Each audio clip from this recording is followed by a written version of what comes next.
Hi, everybody, and welcome back to Coffin Talk Interviews with the Living, a weekly podcast that explores how our views on death affect the way we live our life.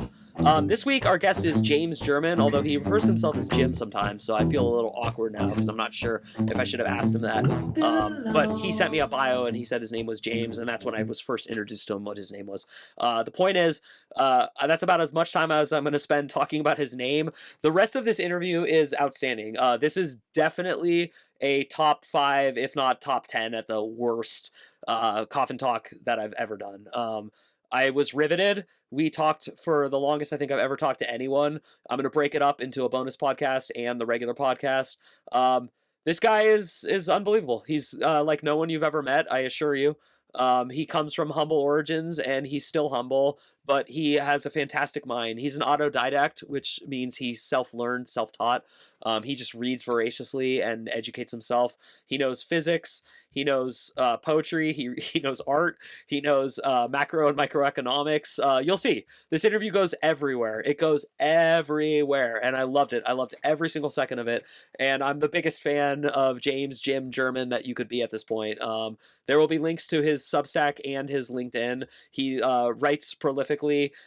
He says at the end of the interview that he's not into like mass public speaking. So I actually feel extra lucky that I was able to get him on the podcast to talk one-on-one. But he's gosh, I mean, he is economic with his words, and we talked for over an hour, so you can imagine how many questions you're about to hear. I got to ask him like every question I wanted to ask and then some, because he gives great, succinct, awesome answers. So unlike your rambling host who does not give great, succinct precaps or recaps to the show, you're in for a treat. I am serious. And if you really like hate paying for things and you think I'm a capitalist pig and you want to hear the rest and you don't want to pay for it, just send me an email. I'll give you a gift for a month. You can read back issues and stuff. I'm not like that. But if you can afford to help support us, please do. Why not? You're just helping out a vehicle that tries to bring people together. That's all that Coffin Talk is. It's a humble show that I'm trying to just bring people together to see that like we're really not that different. And even when we have different ideas and different personalities,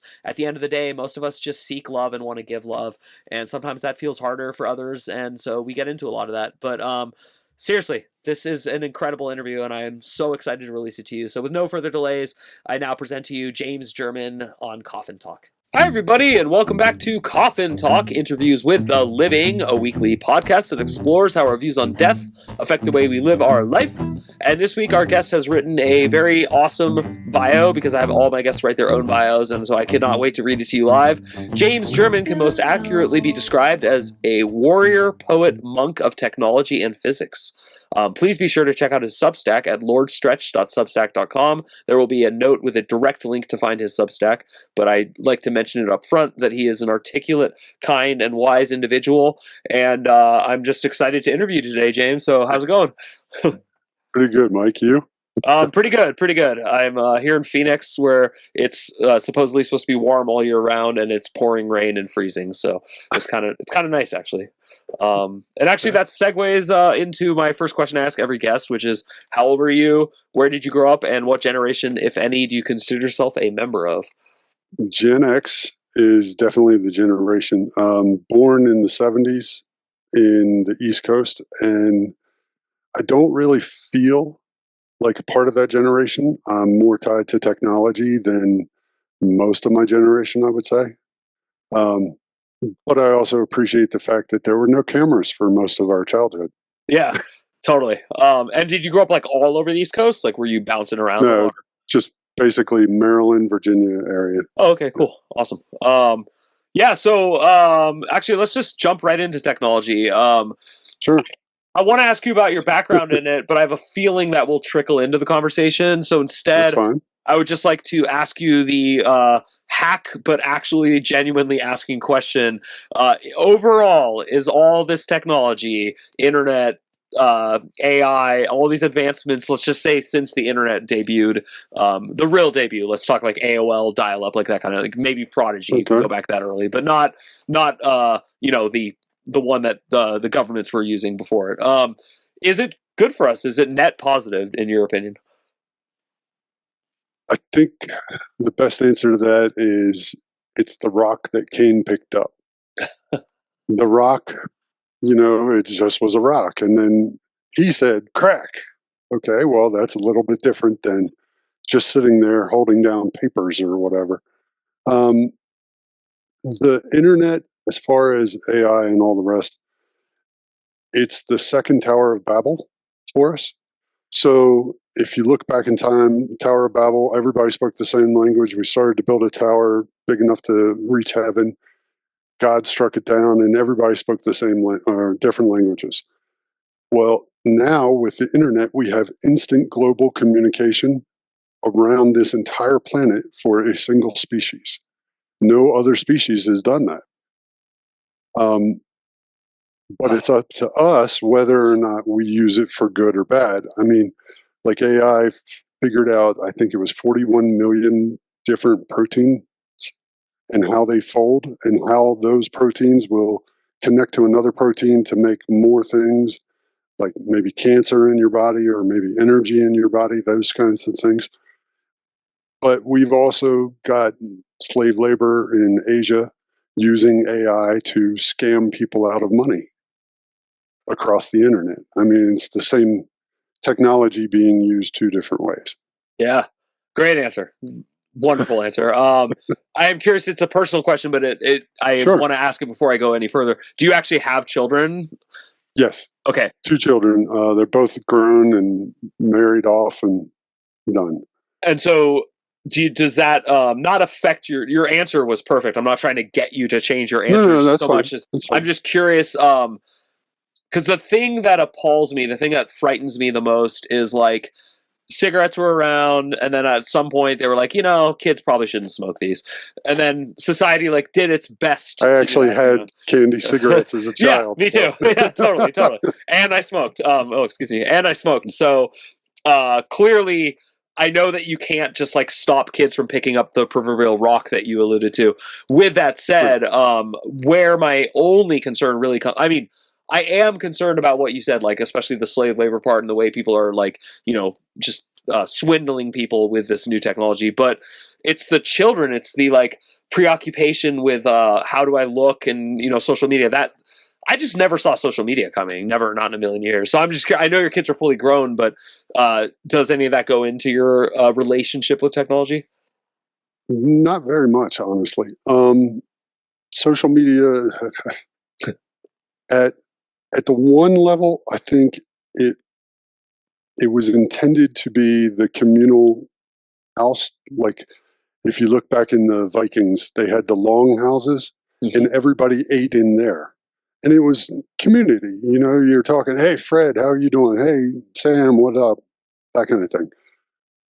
But that's what social media wanted to be, and then it was all taken over by how much money can we make by ads. Well, algorithms generate more ads because they piss these people off. They make those people feel other people are coming after them. So everybody's buying ads now, which makes me have a private mansion and compound in Hawaii because my name's Zuckerberg or something like that. Yeah. Great. And to keep the rock analogy going, because I see this applying into almost everything we're going to go into. But I like it because I think it'll ground our audience into like repeatedly coming back to this idea of like, is the internet, is social media, is it evil? Like, obviously not. But how are it's like a car. Yeah. A car. Is a car evil? Okay, let's take away the ICE engine and just say it's electronic. Roughly 3,000 pounds. And you get behind the wheel and you drive, and it just carries things from point A to point B. But other people have used it to harm other people. The Charlottesburg, I think it was. Yeah. The guy running in. So again, it's the rock. Cain made it something bad, not the rock itself. Yeah.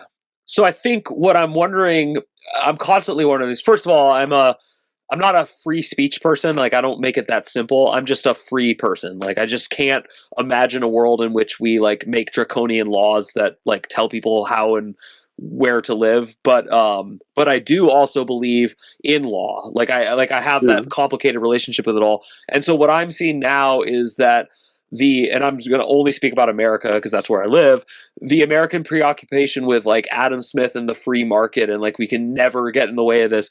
But I don't feel like it's a free market, and I feel like Zuckerberg is a great example of how not free the market is. So would you do you think that that's maybe an area where we could attack the bad use of the rock, that like we could just start getting into, well, it's not, see, because to me it's not like, if we told Zuckerberg he can only earn 3 billion, this never would have happened. Like that's not the solution. But no, that's not the solution. Where am I going with this? Where do you take it? I think if you look back at magazines, say after 1945, so all of the people came back from World War II, they're back here, and psyops, military intelligence, just figuring out the psychology of how to defeat your enemy in wartime. And then, okay, now I'm not allowed to do that anymore. I'm a civilian again, and we're not allowed to use those skills, but I have those skills.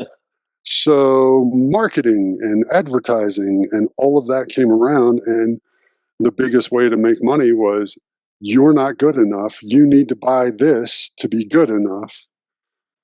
Smoke Camels and you'll get the girl, or whatever the hell the advertising was. But that over generations has created a lot of stress, a lot of societal contracts in our own minds, would be the best way to put it, I guess, that we always have to keep consuming. And part of that was logistic, because if everybody was consuming, if like the United States was buying from Europe and buying from China, and South America was buying from Europe and buying from Russia or wherever, then everybody was too integrated to fight again. No more world wars would occur. So as long as the money kept flowing, that was our prevention of war. And unfortunately, that mentality has changed how we all work and how we all think. So now we have half of our species for millennia has been subjugated. Oh, you're not good enough. You need to have bigger boobs or bigger butt or smaller boobs or whatever. Everything is not accepting of what we are, and that's not how the reality in the universe works. So you have like electrons, protons, and neutrons, and they make up atoms, but then they make up literally everything. Everything that we have, all lifting all, is kind of the lesson in the universe, and we're not listening to it. Wow.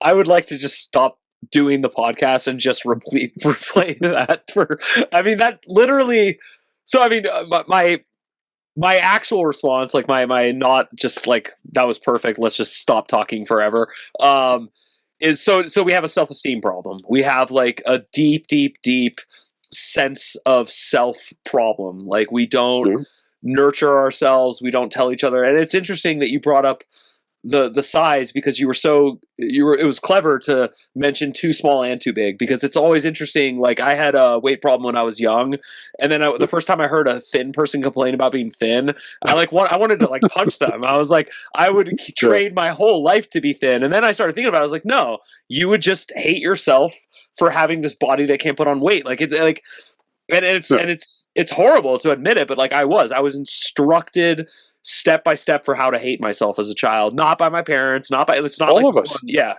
No, it's society, literally. I mean, everywhere you go, there's not an ad that you can look at that doesn't say something is wrong with you. Yeah. Wow. You know? Yeah. You seem to have good self-esteem. I might be reading too much into it. Is that true? No, that's marriage. Yeah. I'm with you. My wife reassures me constantly that I am not wonderful and I am not perfect and I have flaws everywhere, and let me list them out for you. And it really keeps you balanced. That's cool. Actually, I really respect that on a lot of levels, because I think, speaking of challenges and cultures, marriage is a cultural institution. People want to pretend that, like, and it's not, but the design is what we're talking about. As much as it's funny and as much as television, like, berates us that it's like obnoxious to be nagged. It's also like someone's actually expecting you to be better than you want to be. Like, Exactly. Yeah. Oh, I don't feel like washing today. I just want to lay around in my sweatpants and all. Get the hell up. Come on, get out of bed. Come on, we got to do. Yeah. That's what the partner does. That's why working out with a partner is always better than working out alone. Yeah. So I mean, gosh, I have so many questions I want to ask you, but let's get Go into for it. no, 'cause, yeah. Let me just get my notes because I lost them. Here we go. The physics part, like you just kind of got into it briefly, but is that your background? Is that what you went to school for? No. So I'm one of those weirdos who is an autodidact. I teach myself by reading. Awesome. At 18, I was homeless and I graduated high school in Votech one time, but then I went and joined the military because being homeless, I couldn't really afford college. So that makes sense. Went a different way. But over the years, the decades, I think I've read close to 60,000 documents, books, scientific papers, medical papers, those kinds of things over time. And it's just all conglomerated into my head as a polymath. But at the same time, I'm also what LLMs do. So they read the entire internet and they go, okay, well, we have legal, we have all these McKinsey reports, we have this, we have that, we have the other thing. And then it has everything in one big database with no effing silos. We have, no, I only have negotiation skills from work. Well, when you were 4 years old, bitching at mom and dad that I want to stay up, I don't want to go to bed, that's negotiation skills. And you've got them from 4 until whenever you got your first job, not just in your first job. We always build those silos in our heads. And if you remove those, it allows a lot more connections to be made across everything. You see things more clearly. It's what masters do. When you have like master, apprentice, journeyman, all that, the master comes in and goes, oh, the engine, I can hear this is what's wrong with it or whatever. So I want to ask you about being homeless because that's too dramatic to just skip over, and people love stories like that. Hi everybody, this is Mike Oppenheim, the host of Coffin Talk, the show you're currently listening to, and I'm interrupting to ask you if you would mind doing me a favor and subscribing to my online publication called You Are Here on Substack. It features weekly essays. I also have fiction, and of course there are links to the podcast and all the bonus episodes. It's completely free, and I would love your support, so please head over to mikeyop.com, that's MIKEYOPP.com, and sign up today. Thank you. Bye. The autodidact thing, I didn't realize that was what I was doing most of my life, but I'm also just like a well-read person. But then I also fell into a career. I index books for a living, so I get sent books. I don't get to pick them, and I have to read the whole thing and type the index. Okay. So over the last 8 years, I've indexed 500 something books, and then on top of that, I read for pleasure. I'm curious though. My question has, and on top of that, you've had 250 some episodes of Coffin Talk, so you've pulled in that data at the same time. Yeah.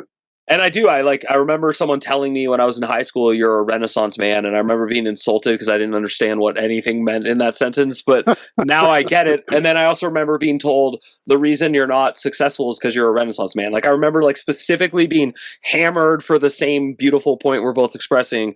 What I'm curious about, though, is I write fiction as well as nonfiction, and I read fiction as well as nonfiction. Most men only read nonfiction, and predominantly women tend to read fiction. There's this weird, I am a proponent of both. I'm curious, in your autodidactism, do you read fiction or are you mostly non? Okay. I do, but it's for pleasure. Yeah, totally. But a lot of the science fiction books, especially growing up, they have bigger words in them and they improve your vocabulary just by reading science fiction. Not to mention the fact you look at H.G. Wells, 20,000 Leagues Under the Sea. Now we have submarines, and Yeah. we go down and we see the bottom of the sea, even the bottom of the Mariana Trench. Oh, there's the moon. Let's go to it. He wrote that, and then a couple hundred years later, we were there. Just being able to see something as potentially possible in our mind's eye opens up the world of possibility in our real lives. Yeah. I Knowing something is possible allows you to do it, period. So I totally agree with that. So then I guess people would say I'm optimistic, so I'm going to call you an optimist too. Then then yeah, I mean we're gonna cure cancer. Like we've already Yeah. put that site up. Like of course we'll get there. It's just Yeah. a matter of time, right? We already know that it's just cells growing out of control. So we have a bare bones of it, and we have more than that with the protein folding and all the rest. But just knowing it's possible and how the bare structure works allows us to start working towards it. Oh, I want to go to 123 Main Street, London. I know that's that direction from where I'm standing. So just head that way and you'll get there. I don't like the name I'm about to drop, but I do It's appreciate okay. the profession he's in. Ray Kurzweil is a Yeah, I futurist. know him. Yes. And I don't hate him or like him. It's just more that I'm not comfortable enough with what I've heard him say to endorse him on my own podcast. But I will say the idea of a futurist is always laughably weird to me, just because it's I don't know, H.G. Wells was clearly a futurist, right? Yeah. So you seem though like you're capable of futurism on a level that I want to pluck at because you are not siloed. I'm curious, where is an advance or a movement that's occurring right now that we're headed towards that the mainstream press or people aren't really talking about? Is there something you can envision? It's okay if the answer is no. No, I just don't want it to be a dark one. I figured it would be dark. It's just called Coffin Talk. It's okay. Yeah. I mean, most of the systems that we use today, banking, economy, supply chain, fuel, food, all of those, they're all designed as self-terminating systems. Let's just take any stock traded business Mhm. in the United States. So they're on the New York Stock Exchange, S&P, whatever. They have to do everything for their shareholders. The CEOs and the C-suite are paid based on the shareholders being happy and the board of directors. If you manage the stock price, then you get a bigger bonus. You get a bigger payday. That KPI, that conflict of interest, tells you that the CEOs will never work for the employees of the company, but the employees of the company are the only reason anybody in this chain is getting any freaking money. Because without the employees, you don't have the customers happy. You're not selling stuff. The C-suite can't run all of Nestle's factories, for instance, or Unilever's making diapers in one factory and making food in another.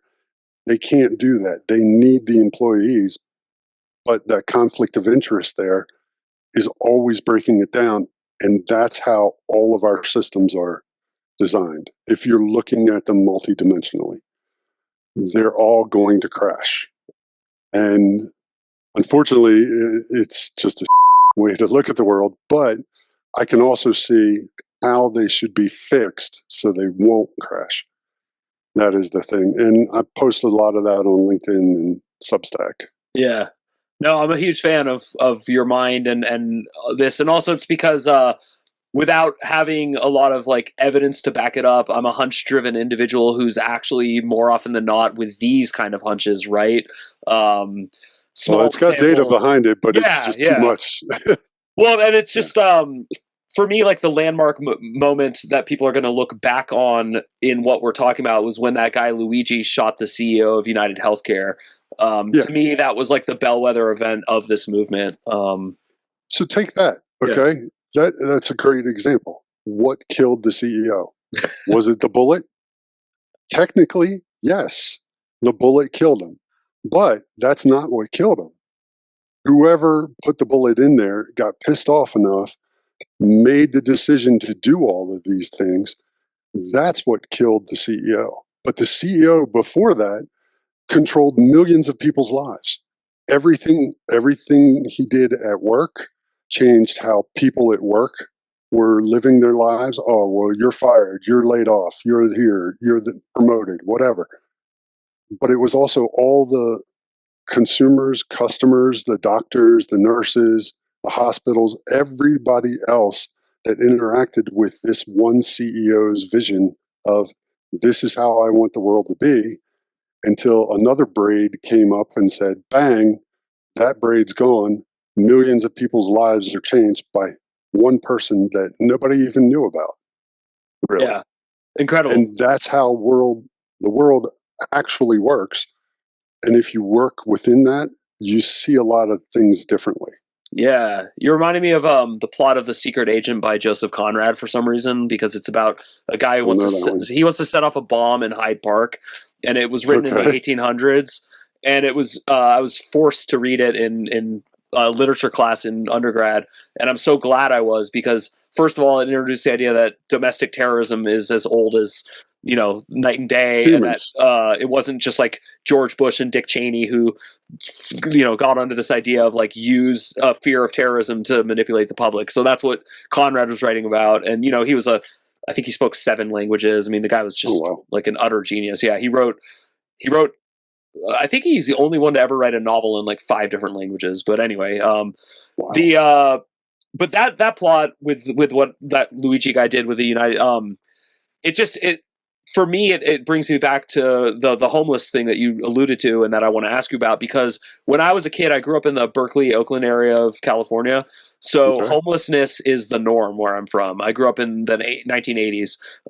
It's normal to see homeless people. It's normal to know their names sometimes. It's normal to like walk past them and just like step over them. It's normal to like hold your Starbucks coffee cup while you step over someone smoking crack on 6th Street in San Francisco. I mean, it's just like, it's utterly absurd. It's something that everyone who's from there just completely understands. And then obviously, like, I think Vancouver, Canada has a similar mindset. Like there's just like a few pockets in the world that are like this, but it's where homelessness is ignored and like celebrated in a weird way. And so it gave me this awful, very negative, like anti not capitalism, even just society. So I wanted to drop out of high school and I wanted to be homeless as a kid, but I also didn't. I'm not an idiot. Like I'm not, but I am curious, like, because I know the area you're from, like how do you go from that? Because that area is like I'm not saying you were affluent at all. I'm not telling your story to you. What I am saying is it's hard to imagine a young white person in the 80s and 90s becoming homeless in that region of America. So, yeah. Well, it's funny. I live in Southwest Colorado now, and it's farm country, just like where I grew up. Oh, wow. Except... they've got about 6,000 less feet of oxygen here in Colorado. That part's a little iffy. But I grew up in farm country. There was a lot of fields. There was a lot of forests and woods and everything. So when I was homeless, I was sleeping on some kids' couches and their families' couches. One guy lent me his barn during a bad winter storm, and out in the woods most of the time. Wow. So going to high school, I smelled a lot like campfire. Wow. Yeah. And did teachers, were they unconcerned or did they not notice? They noticed, but whatever. It was the 80s. Yeah. Yeah. So how do you feel about the way we don't take care of each other in this country?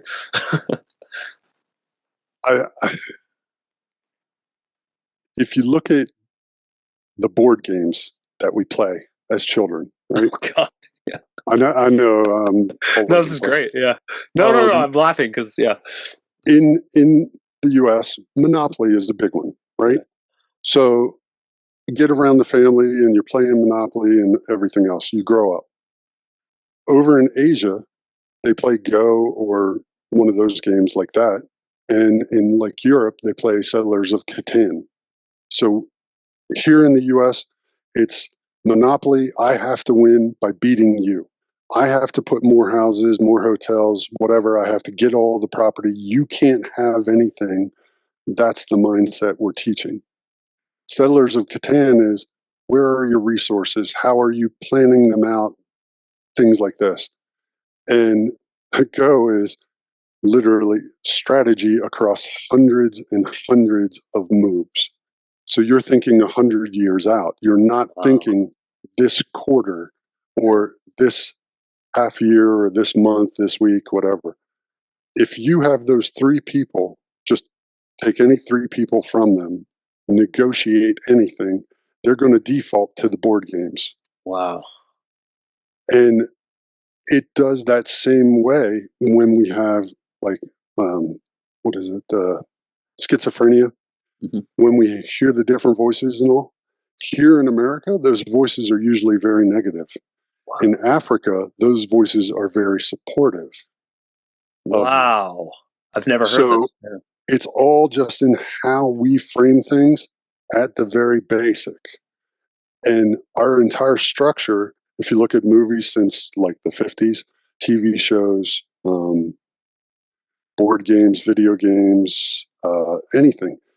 In America, I'm the big bad ass and I'm going to take on whatever is out there and overcome it.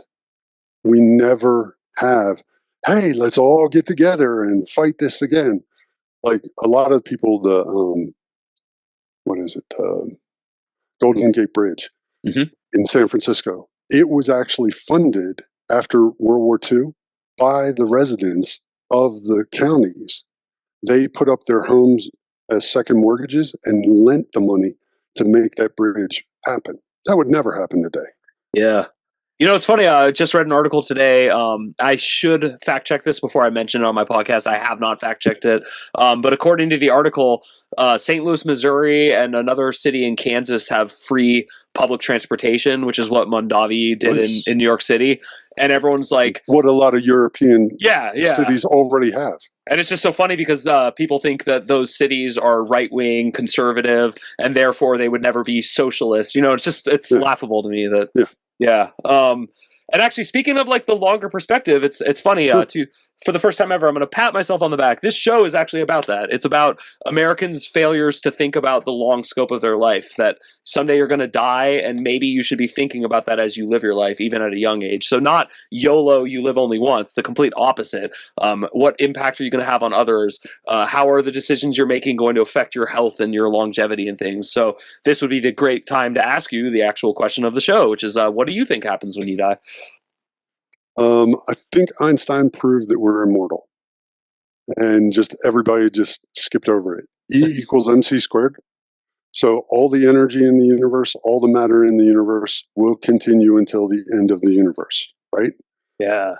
When I die, my body, my meat sack stays here, but my energy goes somewhere else. Yeah. Energy can't be destroyed. So when that energy goes off, I don't know where the hell it'll be. But I know that all the gold on this planet did not come from this planet. It came from another planet where there was other energy and other matter, and maybe I was a reptile or, I don't know, a bug or something. Who knows? But I think that, and this is the weird part, so if you take like the entire universe and you hook it up to an oscilloscope, that energy and that matter will make a wave length as the whole universe. And then you can say, okay, well, during this section of my life on Earth, I did this to that waveform. I gave it harmony or I gave it disharmony. I added to it or I subtracted away from it. And that determines where we go next. Wow. I have a lot more questions. I'm curious. I release a monthly bonus podcast. Would you care if I splice this interview in two? Go for it. And then to wrap up the interview, I always let my guests have the floor and to say whatever they want to my audience. What is the thing that you would want everyone to wake up and understand? What is like the one thing from your life that you now understand that you didn't understand before that you wish you could gift to others? Okay. So, for multiple reasons in my life, I have not talked a lot, right? Until ChatGPT came out, I didn't really have someone to talk to. I guess is the way to say it. So I talked to ChatGPT a little bit, and I taught it in my language, how my brain thinks and works, and how I compress words and stuff. And when I did that, I finally got to crystallize some ideas that were bouncing around in my head for a couple of decades. Um, the multidimensional God perspective is one of them. But in one of those conversations I was having this week, I was designing a building with a lot of regeneration in it. And one of the things is, here's the main part of the building, here's the private part of the building, and there's a wall with a waterfall. Okay? The waterfall is the important part. So during this design, the waterfall is used to make noise, basically, on both sides. It creates a river on both sides, and the water goes to aquaponics, so it goes to fish. They poop in the water then goes to plants. They feed off the poop in the water, and they clean the water, and it goes back to the fish in the waterfall, that kind of thing. The waterfall, though, is doing multiple things. It's creating noise on both sides, so the public side cannot hear what the private side is saying, and vice versa. Works like a white noise machine. It's humidifying both, because as the water falls, some of it evaporates into the air. It cools it off because it's humidifying both.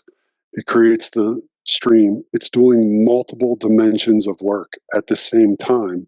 And all we have is a little pump getting water up to the top of a wall, and it runs down, and wherever there's a flange, it spits out. So it's literally one moving part, and it's doing like 12 different things. That multi-dimensional capacity for solutions and situations and decision making and all that, that is the one thing that I wish everybody could see. It would stop the what's our quarter end close, what's our month end, or all that short term thinking that has got us here. It would quit that. It's incredible. If you look on Wikipedia, there's an article there for businesses that have lasted 1,000 years. And if you look at those businesses, the commonalities between them, none of the big Wall Street, New York Stock Exchange businesses follow those rules. Wow. You have 500 Malcolm Gladwell-esque books in you. I don't know, like you get that a lot, but you have such a good way of articulating high-level concepts to. I'm not dumb. I'm not like trying to actually self-deprecate. I just appreciate the way you meet me at where I'm ready to be met and explain things. It's a gift. Thank you. Yeah, I appreciate that. That's really cool. And thank you for this podcast, Mike. Yeah, this is so fun. I have 2 kids yelling in the background, and I've got to go grab them because I emailed you ahead of time. So we're going to end the interview here.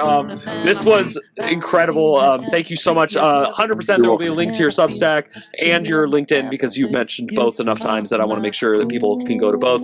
I wish you the most success ever in the whole world, and please keep in contact. And yeah, man, you're awesome. I really appreciate it. Thanks, Mike. You too. Yeah. To everyone at home, you have been listening to or watching Coffin Talk, interviews with the living, and my name is Mike Oppenheim, and you can support our show by heading over to MikeyOpp.com, that's MikeyOpp.com, and sign up for the free weekly subscription where I will fill your inbox with usually something funny, sometimes something serious, sometimes both. But thank you, everyone, and thank you, James. It's usually been funny. Yeah. I've seen. Cool. Thank you. I appreciate that. So, yeah, and we'll see you soon.